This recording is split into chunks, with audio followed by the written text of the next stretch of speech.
Hello, J.Phammington here, Yu-Gi-Oh here. What's your name and what did you do? Hey, my name is Samuel Yang. I made day 2 at the Houston YCS 2025. All right, let's see what you got here. What you play? Right. So I ended up playing Feast with Ryziel. It's pretty standard. This is 3 ice, 3 X, 3 sword, 1 node, across, 3 bonfires. So this is pretty standard for Ryziel. Nothing much to say here. Fiendsmith engine was also pretty standard. 3 engraver, 2 tracked, 1 Lacryma, 1 worry, 1 paradise. So once again, nothing much to say here as well. For non-engine, I decided to go with 18 hand traps. First was Flawless. It's actually really good, very underrated in terms of main engine. Some people didn't like it, but this actually came in very clutch for me in at least 2 games where I lost die roll. I ended up losing die roll a lot. I lost more than I won, but this ended up like doing really well for me. 3 Ash, 3 Emperor, 3 Valor, 3 Nib, and also I had 3 Drolls. The Drolls actually didn't do as well as I hoped they would, but then again, I didn't play a lot of decks that really hurt against Droll. Like these are mainly here for FTK decks like Mermail, and I never played a single game against them. How did the rest of the hand traps perform? They all felt really good. Nib definitely felt really underrated. A lot of people weren't respecting it, so they would, for example, go to Fiendsmith engine, and instead of going for DDD, they would make DS Array. At the same time, though, it is a little tricky because if they do that, they always go for Agnum Day as well. And with Lacryma Engrave, even if you nib them, the DS Array will just come back right on your turn. So I think with nib, it probably might be correct to still nib even if you see sequence or neck equip. But yeah, nib was still very underrated, very clutch. All right, on to the side deck. So 3 Lancia. This was for Malice.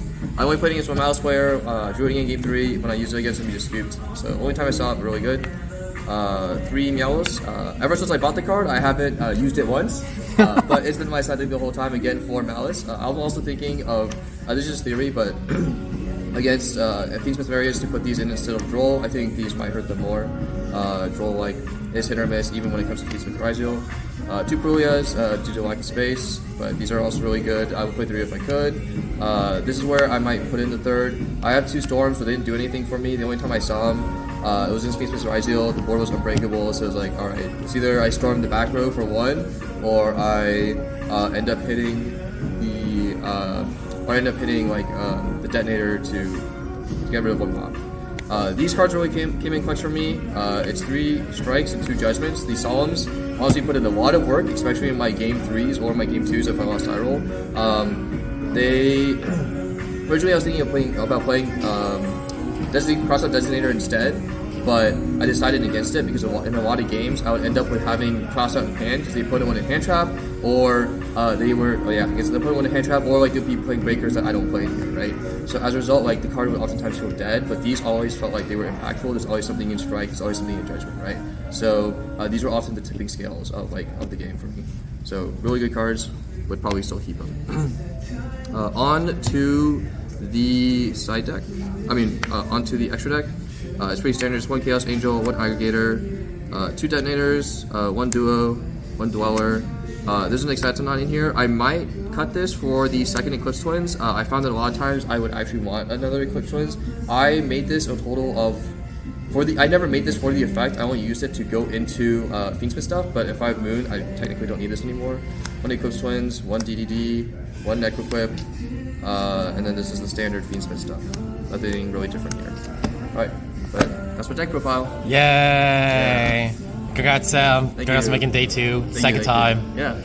Alright, any shout outs? Yeah, shout out to everyone here. Shout out to Michael, he's the one who really taught me Yu-Gi-Oh! Ryan, Mark, like, they're called clockwork people, Ibram over here, and obviously Josh, like, hi. It's just really nice being able to talk to you guys about Yu-Gi-Oh! I learn a lot every time I do, because you guys are very knowledgeable about the game, so it's great. Alright, yeah. Thank you for your deck profile.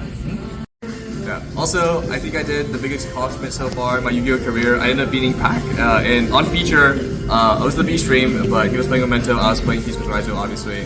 I ended up losing die roll, lost game 1, but won both games, especially in game 2, where he not only fooled me, but he also paroled me as well, but I managed to be winning that game, and that was really fun. Thank you.